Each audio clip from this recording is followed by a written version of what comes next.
Welcome to American Dualism. Hello, everyone. This is episode 91. 91. It's Halloween.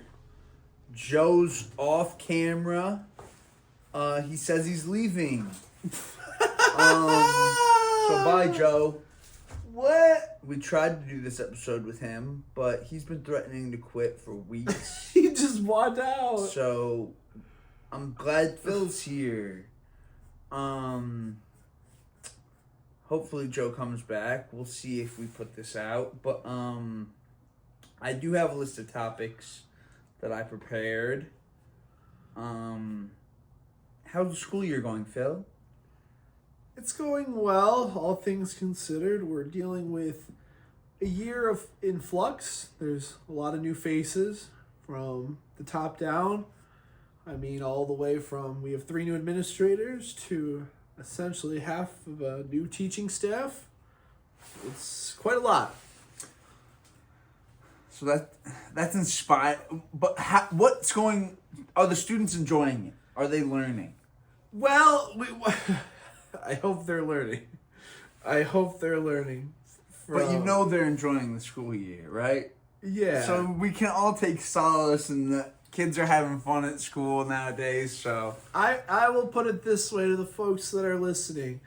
I would love to have attended this middle school. Yes, exactly. Phil says he wishes he was a student at his own school that he's teaching at, so...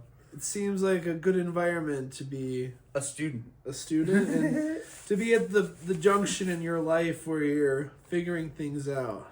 We have a very supportive staff, very dedicated, and through all of this uncertainty and the change that we're dealing with, they have found solace in making sure that the students are having a good time. And you've been doing that too with these Labubus, right? Yes. So what is this? Have your students seen these? Yes, they know these characters. They know them well. The students love these. I think it's a great opportunity for them to interface with the latest gadget. Granted, it's a toy, but you know they know about these. They're very hype.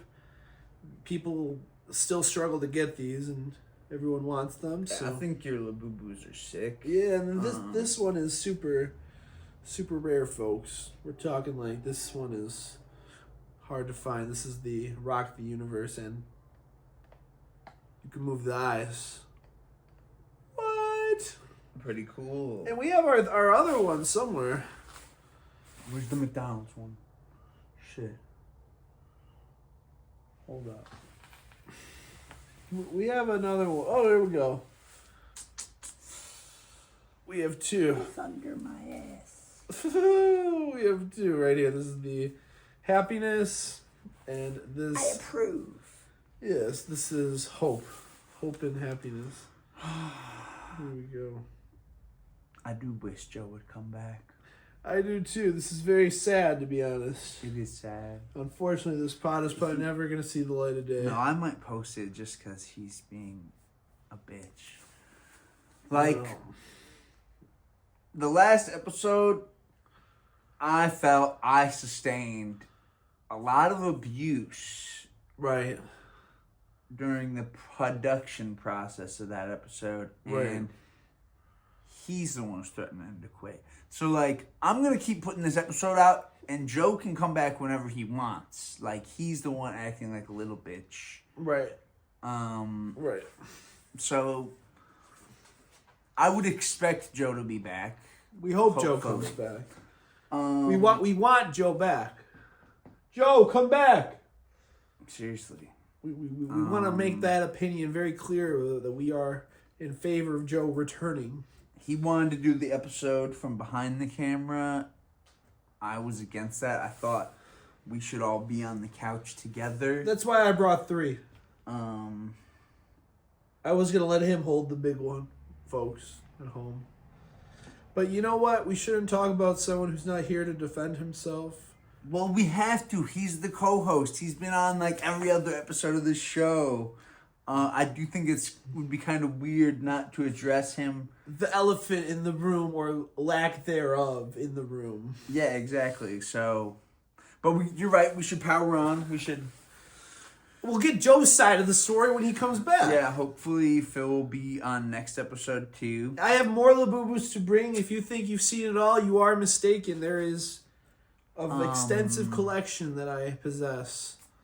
There's probably 8 more. Yes, it's the real trickle-down economics. I'll trickle down the Labubus. In shocking news, Yes. the Chicago Bulls are 4-0. Can you believe Which is it? something that should even bring our depressed asses up and get us excited. Like, I really can't believe it. Now, on the pod, we have a strict no name-dropping policy, but I just want to make it clear to the folks at home, I work with one of the Lovables. Oh, yeah.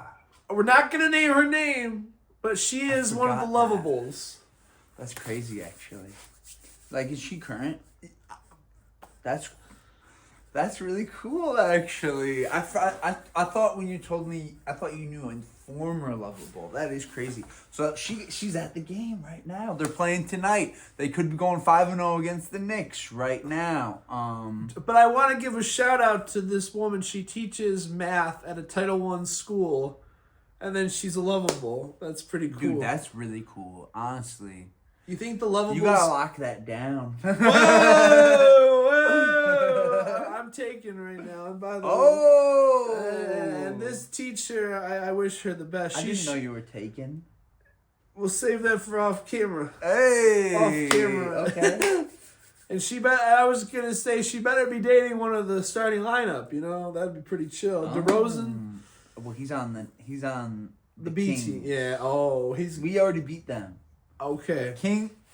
See, this man's behind. He doesn't even know who's on the Bulls. The Bulls are 4-0. He doesn't know DeMar and Zach LaVine. They're gone. We beat them already. I thought we were going to lose to the Kings. When we versed the Kings, I thought we would have been 0-2. I really didn't think the Bulls were going to do anything this season. The fact that they're 4-0 has me full of faith that we're going to go all the way. Matas, Billy Donovan, we trade for this guy, Isaac Okoro. I really have a lot of faith in the GM, the front office, and I think the Bulls are they're going to go all the way. Place your bets at your... Actually, forget that. We're not sponsored. No, We're not sponsored, Halloween. and sports gambling will ruin you until we're sponsored. That's right. Even though I bet on the government shutdown. Hey, so you're winning. Are you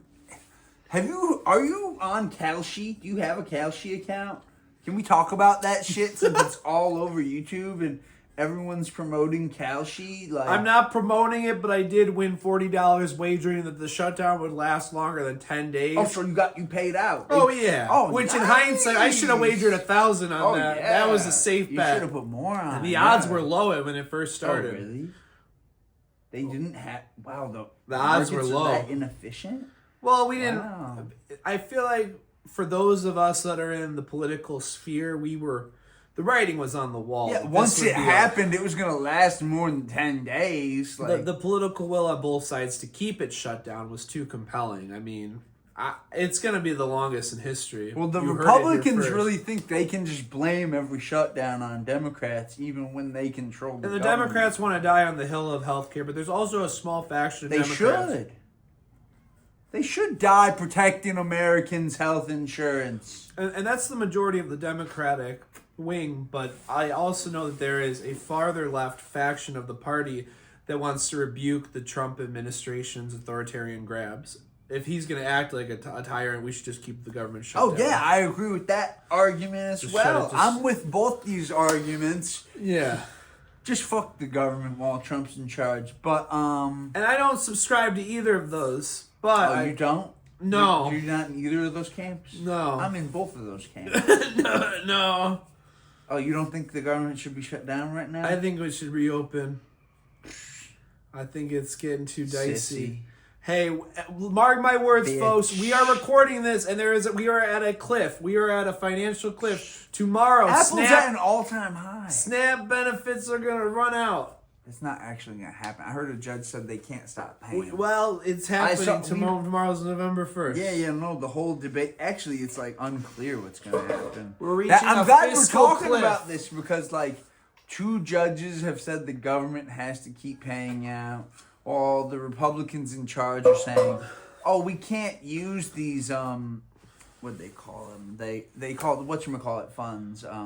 Contingency funds. Yeah, contingency. Thank you. Contingency funds, and they're saying they need approval to use the contingent. It's all a bunch of bullshit. Well, now President Trump is threatening the nuclear option. What's that? Removing the filibuster in the Senate. Well, he can't really threaten that. To allow for a simple majority. That's not something he has any power over. Like, well, he wants to apply his maximal political pressure on his Republicans. Obviously, they should try to get rid of. Honestly, what's your opinion on the filibuster as a mechanism? Well, to be clear, I'm a big fan of the talking filibuster, the speaking filibuster. No. I'm talking about the plus 10. I know. The arbitrary... the supermajority threshold instead of a simple arbitrary majority. thresholds we've imposed on government to destroy what is a simple majority. I think they're stupid. Well, the whole rule is... who can? And personally, if Trump gets rid of the filibuster, I don't care. I also want to tell your audience... Democrats should have got rid of the filibuster. Back when... What's good for the goose is good for the gander. Mark my words, whatever they do now, it'll benefit Democrats down the road. And vice versa. Yeah, but... it would have worked out in the... They shouldn't get rid of the filibuster because we've had it for so long. And I do understand. But, here's the thing. So many people want to pretend that we have these, traditions in this country that protect us. Trump's showing they're not all that solid, and it's not really a good idea to rely on the filibuster to protect us from Congress's will. Oh yeah, he's defying long-held norms and expectations. That's very clear. But when those norms are established, it's kind of arbitrary. Right. A lot of the way our government functioned completely changed during World War II. And so, if you actually give a shit about constitutionality and you look at what's been going on, we did this to ourselves. We created a situation where the constitutionality of a huge swaths of the American government could be questioned. So, I also think that we need more minority party protections, and thus I actually would be in favor of keeping the filibuster. What do you think about these strikes on the boats and how the legality of them isn't even being publicly, they aren't even confident enough in their legal prognosis for why they can just murder these drug lords in the open ocean, that they won't even say it publicly. They'll only tell the Republicans their bullshit justification for why they don't need a declaration of war. And it's embarrassing. Trump's setting himself up for war crime trials, right now, for every single Mexican or who else he murders Venezuelans without primarily. any legal justification. Right. Well, long story short, I'm against it. And there's a lot to unpack there. But I also want to just say, from a political perspective, a strategy perspective, I don't know who is in favor of this. Because I'm seeing characters on the far right, like Nick Fuentes, who we're going to talk about later. He's against this because America First means not getting engaged in these prolonged wars, these forever wars, and that's, by all indication, we might be in a forever war with Venezuela over oil in the near future. So you have the nationalists and the isolationists on the right who are vehemently against this, but then on the left, the anti-war lobby is, well, of course, against it. So there's a weird, they're not even the Groypers, they're not even, it's the weird, hardcore MAGAs that are supporting this. The Pete Hegseths of the world. It's kind of a terrible thing that we allowed the presidential unitary theory ever to become a thing. Ron DeSantis was always flirting with that in Florida. And I knew Trump would catch on. We are suffering the consequences of allowing American presidents to kill whoever they wanted without a declaration of war since fucking 9/11. Now that Trump's in charge, he's just doing what other presidents used to only do for terrorists, a freaking label we could apply to anyone. Well, he's calling them narco-terrorists. You can't just attach terrorists I just want to point out that you just making it okay just to kill someone just because they're labeled a terrorist, it was a very risky maneuver because what is a terrorist? That's something the government defines, and the difference between a freedom fighting revolutionary from the Revolutionary War and a terrorist in Hamas is where you're born and what sort of technology you had access to. I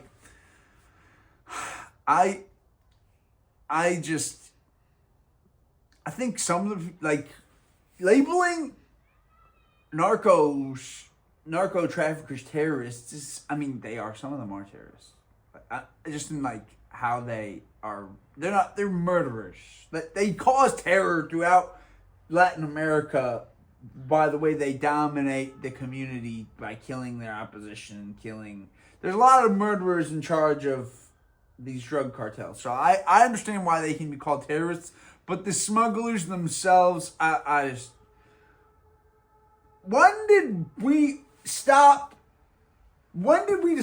that you couldn't have agency to buy drugs yourself? When did the drug dealers become criminals, man? If that's how we're going to operate, then they might as well start just shooting missiles at northwestern Indiana, because there's a lot of smuggling happening between Illinois and Michigan. Are those narco-terrorists in the eyes of Trump? Stop blowing up our spot. You gonna get us killed. No, but first of all, I just want to be clear. Obviously, I think that's disgusting, and I hate that idea. But again, it's this is a means to an end. He's gonna just label everyone that opposes him a terrorist. But he's already kind of doing that. It's not even... It's in plain sight. It's not a secret. Look what he did with Antifa. Bro, the Antifa... And meanwhile, the KKK is not a designated domestic terrorist group. The Antifa thing is so funny. It's hilarious. We're an Antifa pod. I don't subscribe to that either. No. Yeah. See how it's dangerous to say that in Trump's America. You can't even make a joke about. I also done. Well, this is not. If you've been following, what's wrong with being an anti-fascist pod, bro? What you a pro-fascist? So we got a pro-fascist and an anti-fascist on the couch together because he's not willing to say this is an anti-fascist pod. But are you talking about those guys with the red and the black flags in Portland, Oregon, with the frog suits? I'm not talking about any of that. I'm talking about fascism and being against it. Come on, man. It's that simple. No, but that's really it. Is because Antifa is really not an organization at all. You just need to understand what fascism is and be counter to that, which is a silly thing to label a terrorist organization, counter fascist thought. But how would you define fascism? Fascism is a tough word to define. People like to throw it around willy-nilly. People like to call Trump a fascist. I think fascism is a form of totalitarian control, and the way I think about it is through the symbolism of how the Romans described the sticks. That fascism was like a bundle of sticks, and they would say that you could just break one, but a bundle is strong. So I think you need to really sell it is nationalism on steroids. You have to convince your entire population to subscribe to one culture, one ideology, and anyone who tries to dissent from that is a threat, and they must be eliminated. It's total control. And thus, I don't truly think there's any fascists out there right now. Oh, that's not true. There's tons of fascists out there. What do you mean? There's Christian nationalists all across this country who are fascists. I actually think you need to recognize that fascism, it's inherent in the human condition. Like, your parents, they want to control how you think about the world. Like, that is, like, the way your parents are taught to raise their kids is somewhat fascist. Like, I just need to... Like, if you want to impose your beliefs on other people and you want to force them to live the same way as you, you're a fascist. There's a lot of Christian nationalist fascists in this country. I'd consider Nick Fuentes a fascist. Trump's a fascist. For sure, 100%. Okay, can I just say real quick, pause for a moment, where you had a really compelling case and you started to shift my paradigm was with the context of religion and those who push for theocracy. Religious fascism. I want to recant my statement. I do think we see examples of fascism from in a America, religious cause. Yes, that's where we primarily see it here. Yes. Like, leftists can be fascist too, in like how they try to force everyone to accept their LGBT paradigm, and they don't accept any intellectual variance, or they don't accept other people's rejection of the paradigm. They force you to recognize their views, and like, that's kind of fascist. That's intellectual fascism in a way. Like, there's fascism on the left and the right. I want people to understand that I like liberty. I really do. Like, ultimately, I'm more of a libertarian ideologically than a communist. But that's where I tend to be. I tend to be with Zoran and freedom. And that's why we're happy that Zoran's doing so well. And Zoran's doing great. We're going to talk about that. Bro, I just want to say, I've been seeing articles written about Zoran that are positive from mainstream media outlets. This is big, because I'm tired of leftists in this country being marginalized. I just Aren't you? I just want to say I dressed this Labubu up as a McDonald's worker. So you came up with that? Yes, I did. Oh, really? To represent the fight for a $30 an hour minimum wage in the city of New York. Did you actually get this outfit? Yes. How'd you do that? Bro, I've dressed this one up too. They don't come like this, bro. Bro, that's amazing. I put an outfit actually, on this. that you made that. And this is the least elaborate. I was thinking this was like an officially licensed McDonald's Labubu. I dressed my You did such a good job. She's a working class woman. How'd you get these McDonald's fries things? Amazon. Wow. Sorry, Jeff Bezos. I'm promoting you. That's Not that cool. you need any more money. Hey, no, Amazon. Hey, yo, sponsor the pod, Amazon. Yeah, we need that Bezos money. I will keep your name out my mouth. But I'm here to represent the working class, like Zoran. But this is my honest defense. Of Zoran? We need a monopoly to keep America competitive against... Amazon's not going to do that. But I respect anybody keeping people working in this country. I don't want to be the leftist who just hates on all capitalism. And I respect people who hold the anti-work ethos, but I am not an anti-worker. I'm actually a good worker. And if you wanted to hire me, I'm available. Just don't make me quit this pod. You save the pod. Yeah, save the pod, sponsor the pod, hire Bob. But we need to keep talking about the New York mayoral race. Yes, Zoran. Yeah, I think we should put a feather in our cap on the fascism conversation, because I think Joe will have some valuable insight on it. I wanted to say this, but the fascism thing, I don't think Trump is a fascist. I don't know. I think he has some authoritarian tendencies, but look. I don't know if he's a fascist. I don't think he's a Nazi. Right? But I do think he's a fascist for sure. 100%. He doesn't... What do you mean? Look at what he's doing to free speech in this country. The chilling of free speech. Like, the amount of damage he alone has done to the First Amendment, and you don't think he's a fascist? Like, he's making people like Jimmy Kimmel look like freedom fighters. That's true. Like, that's true. I didn't even respect some of the people that I respect now, because he's made me clearly see that, like, okay, yeah, they might be capitalist pigs, but they'll stand up and speak out when the First Amendment is under attack. Like, we've never had a president before in my life where I've ever thought that, like, we might see,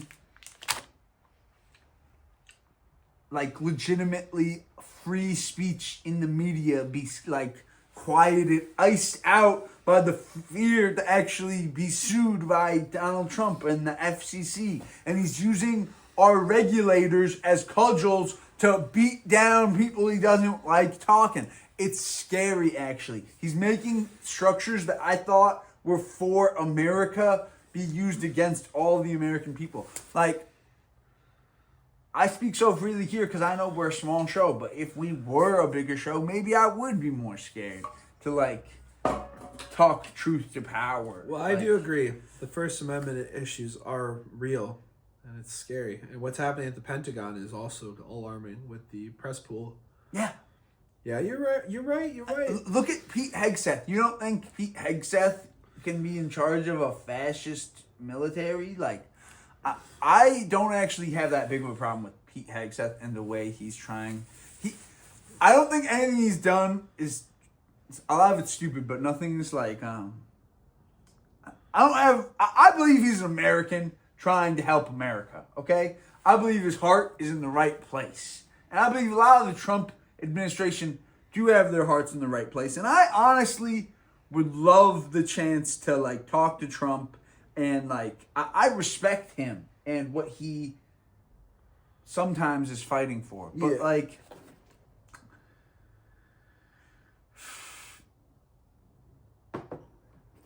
you don't think, like, I, like, wish I thought he wasn't a fascist, but I just think I'm skeptical on that label.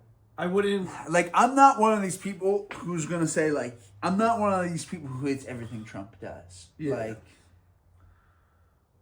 if he were to strengthen up his stance against Russia, I would applaud it. And I'd look past some of his other failures. Like, I'd really, if you, Trump, could really help Ukraine, if you could help Ukraine win this war and prove that we are still a global power, then I would really be all on board with the success of this administration. Like, yes. And the everything they're trying to sell. Like, I'd even be on board with him winning all the awards he wants to win. All the self-promoting that's going on in the White House, I'd be okay with if he wasn't so bad at dealing with Vladimir Putin and making it, to me, it appears as if he's clearly taken Russian money in the past, and he's doing his best to give them every little inch he can of Ukrainian territory. Am I reading this wrong? How do you read the situation in Ukraine? I want to stay on topic. We were going to go to the we'll go Zoran. We'll, don't worry. And I also want to, again, just reiterate the position I took, and the reason we're talking about this is I wouldn't go around labeling Donald Trump a fascist. I don't. But I'm open to that idea, and I see you raised some good points, Bob. You really do. But now I just want to go back to the question at hand. You're talking about Ukraine, right? Mm-hmm. You asked about Ukraine. So what's the question exactly? My question is, do you think Trump's giving Putin so much time? Every time he's always like 2 more weeks. Do you think all this delay in actually doing something has been because Trump has past financial dealings with Putin's administration? Perhaps. I mean, to be honest, I didn't really think much into that. And I have to think about that further. That's just a theory I've had. And every time he adds 2 more weeks, it just, like, reinforces that internal belief that, like, I can't prove, but there are lots of people who speculated that Trump has connections to the Kremlin. Like, I would question how much agency Trump has in this. So in your theory, he's like delaying this. yeah, he's intentionally. delaying Ukrainian aid. I don't think that's the case. There was a bill. What do you mean? We had Congress, a bipartisan bill, that it was ready to be put on his desk that they did not vote on because Republicans were told he didn't want it there yet. There is bipartisan support in this country to send funding to Ukraine. The only reason we haven't is Donald Trump stands in the way. And him slowing this aid, it's deliberate. I just think it's important to know why he's so... The American public, Republicans and Democrats, they want to help Ukraine. Like, we haven't given them any more aid since Biden was out of office. It's time to see the Trump package, okay? Like, you want to see Trump's package? You know, his package for Ukraine. But, here's my stance, or my theory. It's not a stance, it's definitely a theory. I think he went in thinking that because he has a good working relationship and historic relationship with Putin, that he would just be able to sweet talk his way and negotiate out of this war quickly.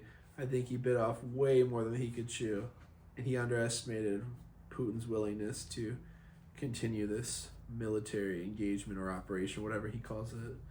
Has Putin just called it a war at this point? Dude, that is... When did they start calling it a war? Because I think they are calling it a war now, a special military operation. Yeah, special military operation. So I think Trump just really underestimated the commitment of the Russian cause. But back to Zoran. Yeah, what do you want to talk about Zoran for? What about Zoran excites you? What do you think is the most important thing to talk about? I hope he wins. And my only connection is my brother lives in New York City. I haven't asked him about that, but other than that... Yeah, you gotta ask Gino if he's gonna vote for Zoran or if he's actually gonna vote for one of those other two. The spoiler candidate. Which of those two, Cuomo or what's the other guy? Curtis Sliwa. Yeah, Curtis Sliwa. Which do you think is more of a scumbag? Oh, Andrew Cuomo. Yeah, Cuomo. There's right? There's no. He's like just spoiling There's it. no for doubt. Sliwa. Like, he's a disgraced former governor. Didn't he run in the primary? Yeah. How can you run it after losing the primary? Well, like, what's the point? Eric Adams tried to pull the same crap. He ran on a pro-Israeli ticket. But I just don't even understand why he has the self-inflated belief that he's doing anything but hurting Sewell's chance. Like, he got the chance to go up against Madami in an election, a primary. What disconnect is there after losing in a head-to-head that he thinks he can beat him in another head-to-head? I don't understand. Well, it's like Mamdani says. He's running a campaign on what he will do, and Cuomo is running a campaign on what he won't do. A vote for Cuomo is to maintain the status quo. The billionaires, the hedge funds, and the usual suspects will continue to run New York, and it'll be a system of patronage. It's a crazy idea that anyone would want to vote for the status quo in New York. Like, the wealth gap in New York's crazy. But you have to understand, there is a concerted effort to, and I'm sorry this is going to sound so hyperbolic, but it's basically they're trying to kill the baby in the crib. Because if this happens in our largest city, the capital of the world, if a democratic socialist can pull it off there, they can do it anywhere. Well, yeah, they can do it anywhere. Well, this is not the first time they pulled this off. Are you familiar with the other city that had a democratic socialist on the edge of victory? What are you talking about? Bernie Sanders? I don't know. In Burlington, Vermont? Yeah, no way. Burlington, Vermont. The scale of that is like nothing compared to New York, right? But the example that's more recent, or perhaps modern, contemporary, is what happened in Buffalo, New York. I don't even know who you're talking about. There was a democratic socialist running for mayor. And this man, we got very close to victory. Who is it? I'm You not don't remember his name? Folks, I'll look it up right now. I don't. I'm just telling you. And I understand that. Who was it? Well, obviously he didn't win. Spoiler alert. Oh, And maybe that's not obvious. I shouldn't say that. But spoiler alert, he didn't win. That's why you probably don't know him. And I don't even know him. But the point is, and this is what I'm That's getting a at. huge bummer, Phil. Well, that's what happened, Bob. But there was billions of dollars in super PAC money that was put into the candidate. It was the same thing. An establishment candidate who was propped up from the dead. Well, not the literal dead, but the Andrew Cuomo dead. The court of public opinion crucified that man, but he's back. He's back. So the point is, the system at hand, the billionaires and the people in power do not want Mamdani. And they're going to throw everything at him, bro. Everything. And Mamdani has said, I am actually going to tax them less than what they're paying to destroy me. They might as well just pay my taxes. That's funny, but that's not even true. I mean, it might be true. I don't know how much people are wasting on money to fight Mamdani, but I think she's gonna tax them a little bit more. I don't even know what he's planning in taxes. And either way, bro, I like this election because what I do know is he's planning to make the city's buses free, which is fast and free. So Joe was talking to me about the Illinois CTA plan. They want to raise them. They want to put a tax on every single DoorDash order. They want to institute a bunch of new taxes. This is the first time I'm hearing this, folks. Bro, they want to institute a shitload of new taxes, which is crazy. And the only way I would support it is if they were making the CTA free. If they made the CTA free, I'll pay the damn taxes and support it. Other than that, just let the CTA go. It's always been my opinion that public transit should be free. And it should be subsidized through taxpayers. Thank you.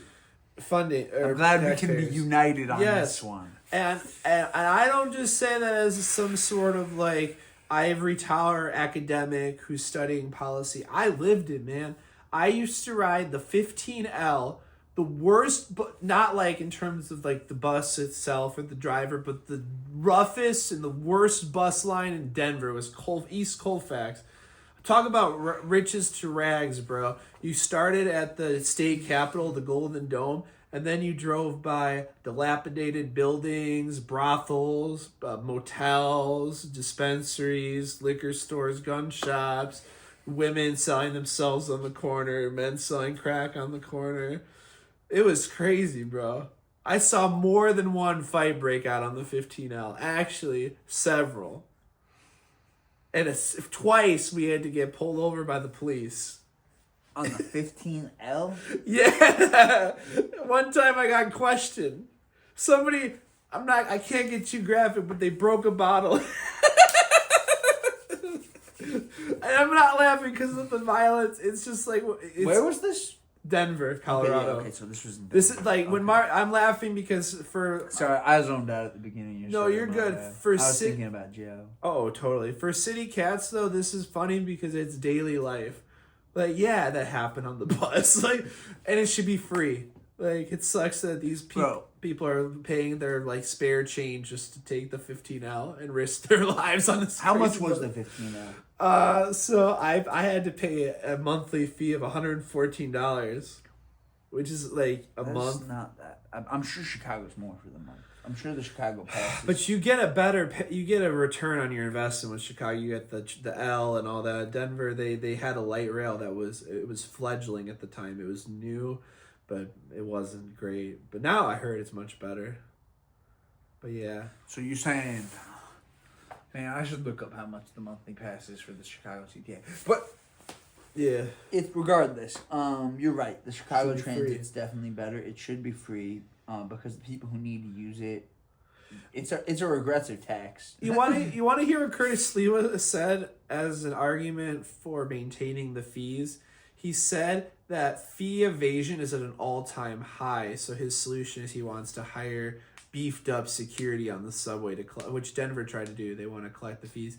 And Mamdani's just like, well, we could just eliminate the fees, and then that problem the cost to you don't doesn't need to exist pay anymore. for humans to Mamdani's the whole thing is public transit should be free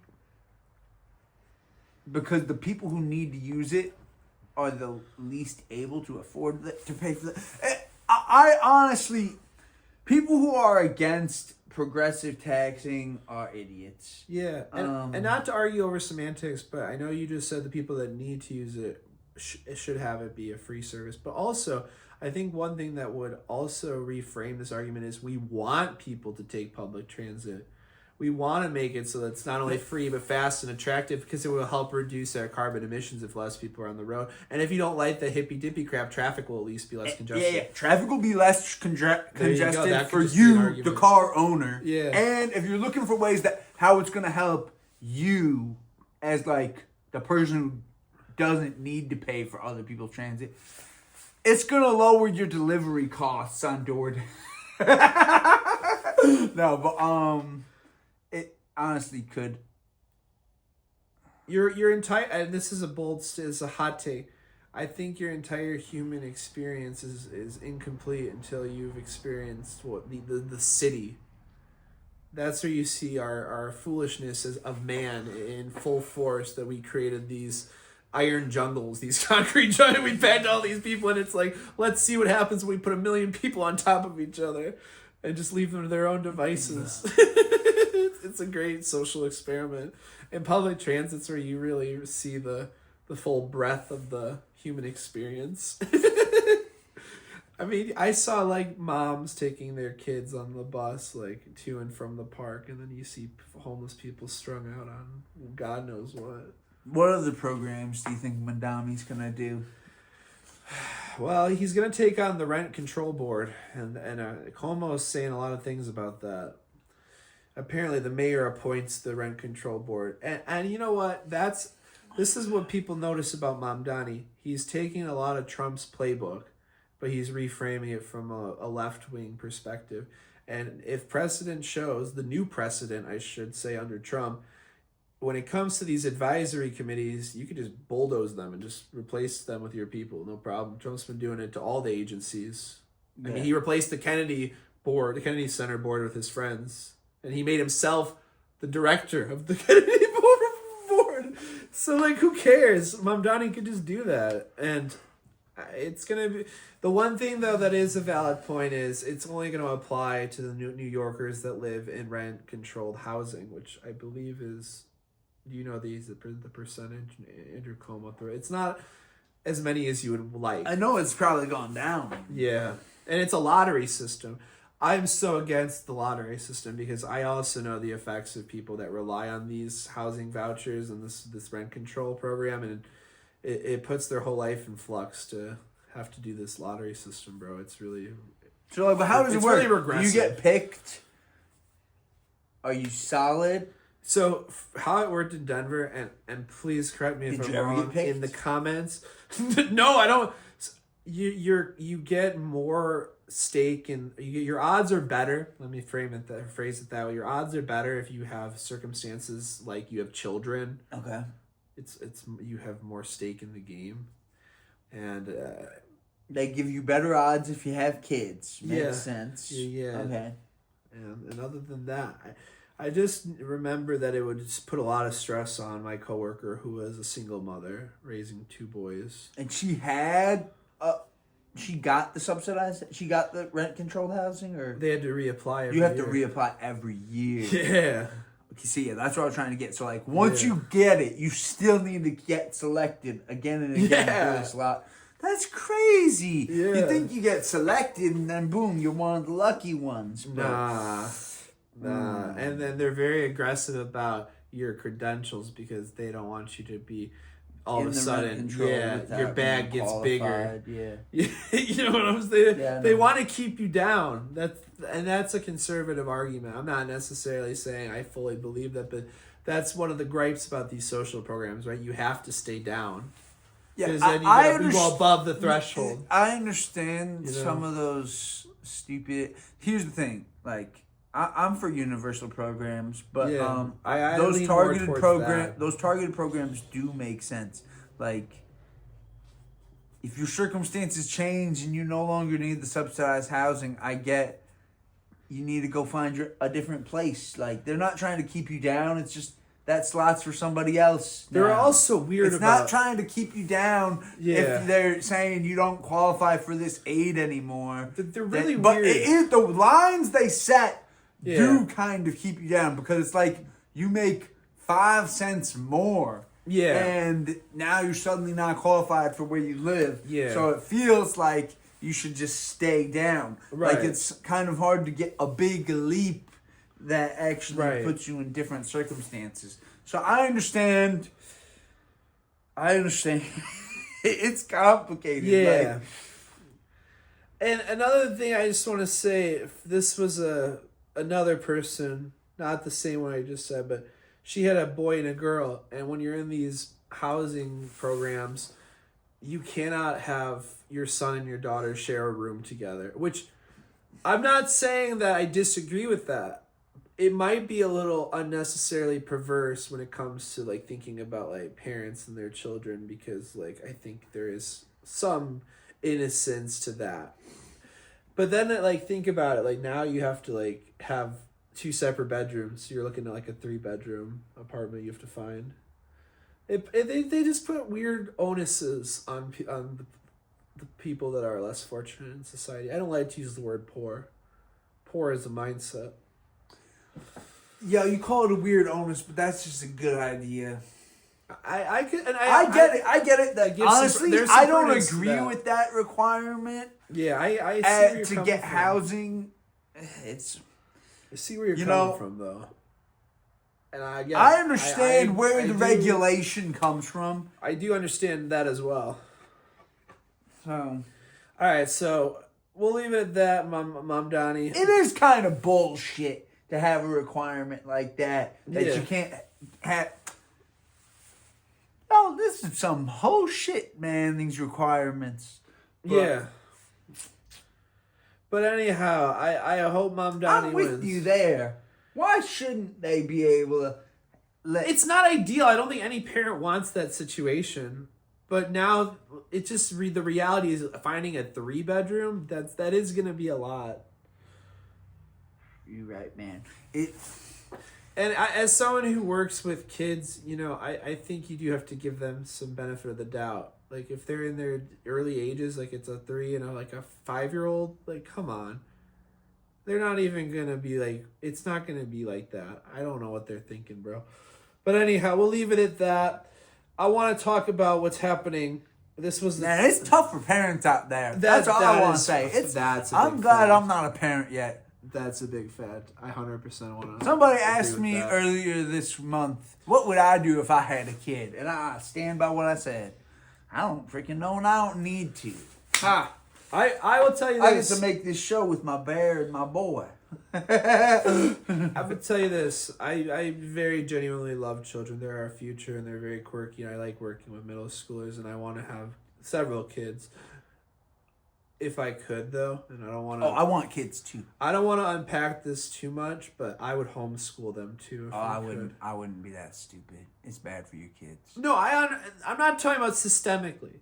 I'm not trying to make a political assertion. Phil could be a good teacher, but it's still bad for your kids to keep them out of social... You don't even understand how much you benefited from being in a scenario with a bunch of other kids as a kid, and you're going to deprive your kids the opportunity to actually, like, you're wearing your public school freaking gym shorts, and you're telling me on this show that you want to homeschool your kids like some kind of idiot. K through 6? That's the dumbest thing I ever heard. And then they can go to the... Bro, you learn all your social skills then. Your kids are going to be freaking retarded if the only person they learn any social interaction from is you. No, I use it in the last episode. I called myself retarded, and I'm not afraid to say any word. The only reason I don't say the N-word is because I don't want to be labeled a racist fucking bitch. But I seriously say all the words are in bounds on this show. So yeah, I'm going to say it's retarded to suggest that keeping your kids out of public school for 1 through 6 is a good idea.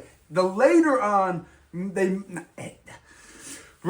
those younger years are way, like, I wish I was in pre-K. Like, it's just interacting with other kids and having that interaction without, like, scenarios outside your parents' control, and, like, learning how to interact with, like, people as people, even when you're young. That's so important. It's not really about the curriculum or what they're teaching. It's interacting with other students, having to, like, do life on your own. There's a phrase for that. It's called the hidden curriculum. Yeah, and all it's that. It's what school teaches you outside That's of the stuff that I think is, like... Yeah. You could, sure, if you're smart enough, you can, like, be a great teacher. You could be a great... I've ran into a lot of kids who had great parents doing some really good homeschooling. But guess what? They're always a little just bad socially. They're always narcissistic as fuck. What about the ones that would come to East for German class and choir and then participate in the theater program? I mean... They still get that some parts of the day. It's just not... Like, I know some of my swimmers who are homeschooled and they were super nice, but it's like they're just quieter. Yeah. They're not as outgoing. It's more difficult for them socially to develop. Like, it's possible... Maybe it is a good idea, but... Personally, I want my kids going to public school. I'm a big believer. Even if the schools are shittier by then, I'll still be a believer. Like, I just don't like the direction our schools are going in. And this is not about the school I work at. It's just in a national setting. What's happening right now is we're selling our education to big corporations, which is the American way. My honest opinion is, if you're worried about, like... Make sure you're talking to your kids when they're at home. Make sure you have an impact on them when you're together. Try to, like, develop interests together with them. Yeah. But I don't think you need to pull your kids out of the schools to actually develop them yourself even. Yeah. Like, the schools...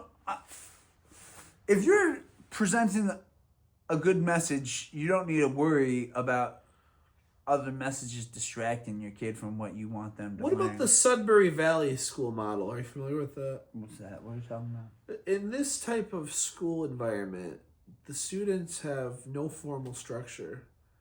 They're allowed to learn whatever they want. They could spend their day playing video games if they want. What was that called again? The Sudbury Valley School.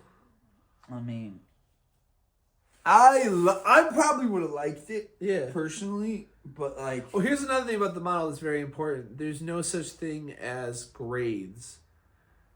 That's not a way to push... Sorry, grade level. Yeah, like, it sounds like an interesting way to learn, but it doesn't sound like it's really going to develop, like, the highest levels of learning. Or even, like, an efficient...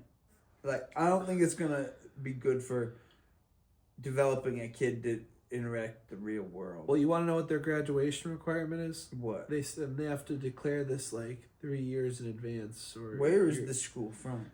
It's a model. It's like the Montessori school. It's a type of... Yeah, but they usually... It's a way to structure it. Well, I will say this. Their graduation requirement, before I lose this train of thought, is that they have to write an essay about how they're going to go out in the world and make it a better place. And then furthermore, they have to deliver a speech to the entire school on what their plan is. And they work with faculty advisors for a year to come up with this speech and this essay. I mean, it sounds cool and all. Yeah. So this is what we call the progressive education movement. We're moving away from what's happening in the public schools, which is... Here's my problem with the progressive education. You don't even know us. No, I do know you. Here's my problem. Giving everybody an assignment that they have to write about how they're going to be a positive... It's just going to create a bunch of you don't even know final projects that are half-assed and the same. Well, I will give you this now with ChatGPT. You know that's coming.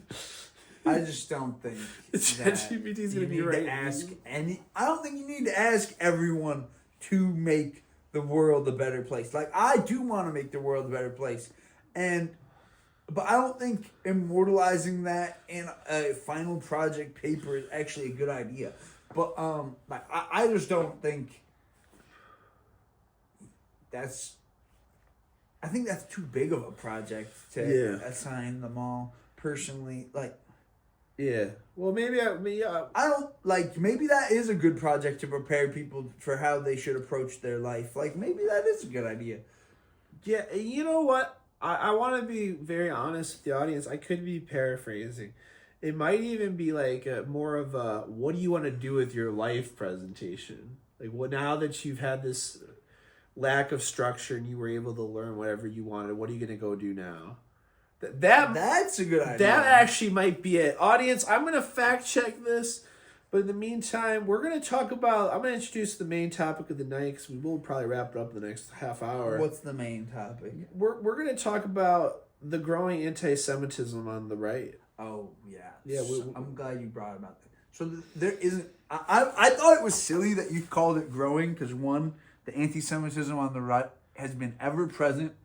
It's not growing. It's always been there. It's always been a huge part of their mind virus on the right. Like, they've been hating Jews since before they had a good reason to on the right. That's why I want, like, the Nazi hating Jews has been a problem in the American mental right ethos. So I don't think it's growing, number one. I think they're actually becoming more conscious of it. Like, you say it's growing. How is anti-Semitism growing on the right?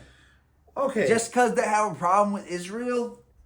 If anything, it's shrinking. I think... Because it's becoming more well-reasoned. I think you're being a little simplistic when it comes to what's been happening on the right. But I also... Oh, because they accepted Charlie Kirk back, they're becoming more anti-Semitic? He's not that anti-Semitic. He's just asking questions and people react negatively to him. A point of clarification would be there's a growing vocal anti-Semitism. I agree there's always been a silent faction that was... It hasn't even been that silent. Like... I'm talking about mainstream Republican platform the mainstream Republican platform has been so pro-Israel. AIPAC is so powerful in our government. When it comes to Ted Cruz talking about how he conflates the modern nation state of Israel with the biblical state of Israel, that is what I'm talking about. And let's be clear, the concept of Judeo-Christianity, we are a nation founded on Judeo-Christian values, is fairly new. That was not the talking point on the right for most of American history. They would always say we are a Christian nation founded on Christian nation. Because the influence of Israel in our politics has been so... Let's be honest. Inflated. That's semantics, bro. Calling it Judeo-Christian versus just Christian is just like recognizing the history of Christianity. It's semantics. And what you call it. I will concede maybe the divide between us right now is you are taking more of the population at large. My whole thing is just because somebody says Judeo-Christian values doesn't mean they're not deeply I'm talking about our elected officials and our institutions, like the Heritage Foundation, the Cato Institute, these right-leaning institutes of thought. Have recently been pretty pro-Israel, and don't forget the Anti-Defamation League. So they've been pro-Israel. But you started this off by saying the growing anti-Semitism on the right. And that's what this is still about. Now, and my point is this. Now we're starting to see a normalization of what on its surface could be described as anti-Zionism, people that are starting to turn their back on AIPAC's influence in our politics. But they're also taking it a step further, and now they're becoming really vocal about their true anti-Semitic intent. But who is doing that? Well, right now, the reason why the exigence of this conversation Who is it? is the Heritage Foundation. That's why I'm talking about this. They just recently came out and they said that they reversed their condemnation of Nick Fuentes. Yes, but why does that make them anti-Semitic on its face? Just because they condemned him and now they're uncondemning him, you're saying that makes them wholly anti-Semitic just because they condemned him? I never said that. They're starting the process of normalizing this anti-Semitic. It's like growing anti-Semitic. Okay, I don't know every anti-Semitic thing Nick Fuentes has said. I don't know any of it. Like, I just want to say, when I defend Nick Fuentes right now, I don't want to see all the anti-Semitic clips of every anti-Semitic statement he's ever made. I don't care. I understand. Are you saying that because he's not far from us? He's in Illinois. He went to LT, by the way. Lyons Township. I know he's from around here. Joe, we could probably get him on the pod. I was talking about to Joe yesterday Yeah, how I would love to talk to Nick, and I would love to meet Nick. And I honestly, I have no problem with I'm that. really open to having a debate. I would love to debate Nick on a lot of stuff. I honestly think me and Nick could be friends while disagreeing. Nick Fuentes, you're not on a lot of stuff. Come on, we're in Lombard. So, Nick, we'll leave it at that. We're not going to dox ourselves. I'm Bob. We should be pals. We can debate. Yeah. Please have me on. Wait, did we play LT in any sports? Lyons Township, I never actually played them, but Herbeski coached there. Matt Herbeski, your friend, he's here. No, but this is recent. Girls volleyball there. The Heritage Foundation reversed that, and they said that we need to be willing to have debate on the right, and we need to be willing to have room in our party for this thought. Do you know why they condemned him? But I don't know why they condemned him. But my whole thing is, I really don't think saying that they're not condemning him is okay. Maybe that is opening the door for. And what about Tucker Carlson?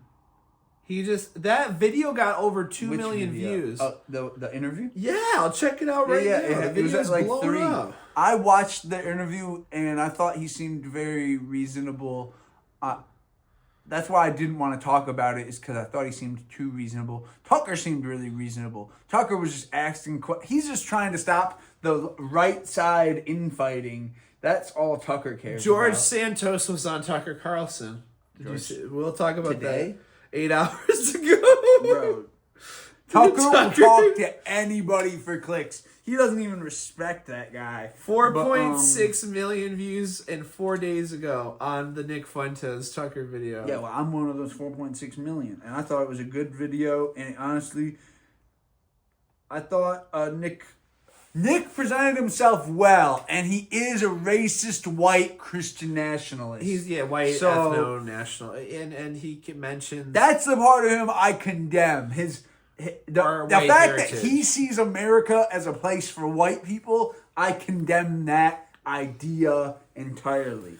But and I'd be happy, and he'll probably love to talk to him. Yeah, I'd love to talk to him. So, but as far as his ideas on Israel and his questioning of why America supports Israel so fervently, I support these questions being made publicly and loudly. And he's right. We're not even allowed to have the debate. The whole reason, listening to that interview, please go watch the Tucker Carlson interview, because he does talk about time. He gives dates and times of when certain people turned on him and how he blew up because of Israeli influence and how they turned on him after they got him his first job.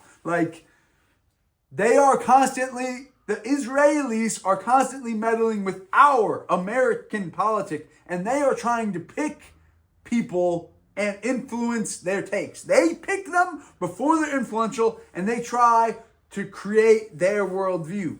Nick Fuentes went through it. Lots of people you watch have. I haven't yet. We haven't been approached. And that's what I was talking about. The right is dropping the Judeo-Christian facade, which it probably always was. And I just don't think, people draw a huge attention between when they say Judeo-Christian or just Christian values. And I think, That's a really weird thing to pay attention to at all, personally. Because to me, saying Christian or Judeo, it's the same. You're saying the same thing, and acting like saying Judeo first means you're not an anti-Semite or whatever. Acting like it signals anything, I think you're reading into people's minute language a little too much. I think sometimes I just want people to know if I say Christian or Judeo-Christian values, I'm just being lazy and not saying the Judeo part. Like, and I have heard this from several commentators, and I think the point they're making is just, again, it showed at a time the increasing influence that Israel had, and now it's becoming trendy. Maybe not trendy, but it's becoming. There's an emerging side of the Republican Party that's starting to question Zionism and Israel's influence, but that's a good thing. Questioning Zionism and questioning Israel's influence isn't anti-Semitic. Like, this is why I was excited for you to bring this topic up, because you presented it as rising anti-Semitism, and I'm saying questioning Israel's influence on our politics isn't anti-Semitic. Like, the question itself, like, we aren't allowed to question it. Like, any question is labeled as anti-Semitism, and I think that is crazy. That is a mind virus, and that is the manipulation that's gone so far throughout our politics that we're not even allowed to talk about it. So, like, I don't think it's anti-Semitic to question how much money we give to Israel. I support Israel enough to say I think it should. I used to be a fervent supporter of its existence. My views on Israel are evolving, and I don't know if I believe in Israel. But I imagine that for you is through the lens of progressivism. You realize the way they were treating the Palestinians was I realized the whole creation of the country was that they are right that it is stolen land. Like, if you actually assess the history of the conflict, like the Israelis say that you should, you realize they've been on the wrong side of it for a very, very long time. Right. And in the modern time, it's gotten very, very barbaric, and that they reference October 7th as if it's a cudgel to excuse genocide. So that's where I'm at. I don't know where you're at. I'm okay to talk to anybody about it. Like, I'm not so involved in the conflict that, like, I would pick up arms and then I can't have a civil discussion. I might not be able to have it might turn into a shouting match. It might turn into something a little less than civil. If people's bar for what's civil, it's a little flexible. I'll try to be civil to anybody that comes to talk to me. But, I promise I never would hit anybody for what they say something to me. My brother's hit me for shit I said to him. I've seen it on the pod. I would never hit somebody else just because I was pissed off about something they said. Violence is never the answer, folks. But I might be such an asshole. I might try to rile someone else up enough that they try to hit me. I might be guilty of that. But, yeah, I'm an instigator, people. It's not all Joe's fault. But, I just hope that people are able to question these things. I'm glad you came on. I'm glad you wanted to talk. I'm sorry if I'm ever in, like, a bad mood and it's hard to talk. Yeah. It's all good. And then when you put it on the internet, it's a whole other thing, you know? But I enjoyed my time. I think we should wrap it up here. We've been talking for about over an hour now. Wait, but, so you saw that Charlie Kirk thing. So do you think he's anti-Semitic? How much of Charlie Kirk have you seen? A lot. I mean, okay, wait. We're talking about Nick's point. That's the thing. When Charlie Kirk died, this is also, I need to out myself. I actually support Charlie Kirk and Nick Fuentes' right to disagree with me. And I honestly think it's despicable that people have tried to kill both those men and somebody succeeded on Charlie Kirk. Yeah. Like, even though I disagree with some people I would call racist, like, I might shout and I might think they are disgusting to me. I might even say to them that they don't deserve, I might say something horrible like they don't deserve the right to live, but I don't actually mean that. And I want to say, like, I hope no one goes after Nick Fuentes for his beliefs. Like, as an American, it is very important for me to stand up for his right to believe everything he believes. Even the most extreme shit. Even the shit that I think is downright un-American. I respect Nick Fuentes' right to believe it and share his beliefs on the internet. Like, that's the First Amendment. And I really do believe in the First Amendment. And I believe we have a beautiful country. And I believe Trump has not destroyed it. And I believe Trump can make America great again. Stop the Russian invasion. Send the nukes to Ukraine. We need to defeat the Russian I'm just kidding. Yeah. I don't want a nuclear war, but I do want him to give weapons to Ukraine. Yeah. That's what I'm calling for. But I want these Labubus back too. Yeah, well, we're gonna bring more. I also wanted to echo in Bob's sentiment. I think that we have a good nation, we have a great constitution, and I hope that we get back to our roots and our values, and we will. And we ultimately will. Hello there, Ted. Hey, Phil's here. But and I do agree with what you said about the Charlie Kirk and the Nick Fuentes comments. Thank you, man. I really... part of me, like, wishes I completely hated Nick and Charlie Kirk because, like, part of me is a leftist, really hardcore. But, like, I'm too American. Like, I have leftist friends who, like, say they're, like, I'm not going to out any names. Like, I agree, no name calling. Yeah. But I have a lot of leftist friends who, like, some of them who are willing to say, like, they hate our country, they hate the military, they hate people who serve in this country, and that could never be me. Like, anybody who's willing to serve this country, even Donald Trump, I respect the hell out of him for, like, doing what he can to, like, do what he believes is making this country better. Like, I respect that. I don't believe Donald Trump hates this country. I do believe Donald Trump believes he was the best guy to run the country at some point. Maybe not during the second term, but I believe he believed it during the first. It's almost day and night. 45 and 47. It's a honestly, big difference. 47 is not that bad. Yeah. Well, I often have to remember that, and I'm sure... I need to make sure my jersey's out. So I have Jordan. North Carolina, baby. Lots of great things are happening with Bill Belichick, man. Whoa. That's crazy. Yeah. But I was going to say, it's important to remember that we are people who are political by nature. We enjoy the political process, and we have a lot of fun with it. I don't know about you, but I would love to go to Politicon. And what's that? CPAC? Is that the... Bro, I would love to go to more events. I'd love to be more involved. TwitchCon. Before I go to Politicon, I'd rather go to a No Kings protest or something. Oh, bro, my protest days are over, unfortunately. I used to live in Capitol Hill, Denver, and where my apartment was, I would walk outside my apartment and I would be in a march. You wouldn't go to one with us to be like Andrew Callahan film? You wouldn't be the media? No, I that was a joke, by the way. I would definitely go to more protests, but I tried to do that at several protests where I go around filming people. Yeah. You have some old footage? Yeah, I do, actually. Bro, you never showed me. Yeah, I'll show you. It didn't get any traction on Facebook, so I deleted it. Oh, man, I'm sorry. Yeah, but people are pretty cool, man. If you gotta think, like, if they're out there protesting, they're very passionate about this issue, so they're pretty vocal. Bro, almost everyone's willing to talk. That's cool, man.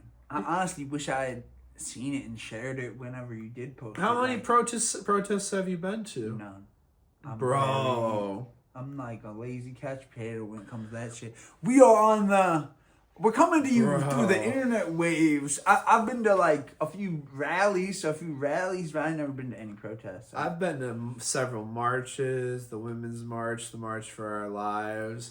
I've been to some smaller things that just flared up. I guess I have been to a few protests in that I was walking by a few in the city, but I wasn't protesting at that like. Oh, I've seen the pro-lifers and the freaking. Yeah, I was involved in the pro-life. The pro-choicers. I've seen them both in the city. And let's be clear, I would have marched for the choicers. No, I wasn't there in support of. I just happened to be like walking out my front door. I was there. Exactly. Like, I'm in the pro-life march. Yeah. But I would still talk to people. I'm like, Oh, those are good people to talk to.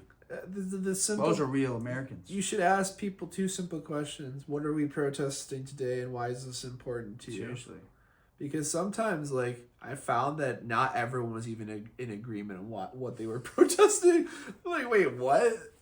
That's funny. The messaging was not uniform. But, yeah, I think you should definitely go to more protests. It's We fun. should go. You gotta come with us, Phil. We need your experience. We need your connects. We gotta go to Denver with you, Phil. Yeah. Well, the cool thing about when you go to protests is you can almost always count on finding counter protesters. Oh, yeah. And they're the cool ones.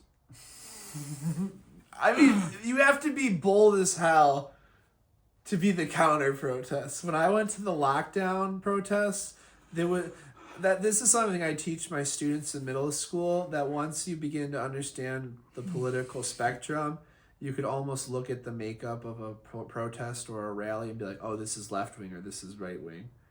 Because they almost have completely different vibes.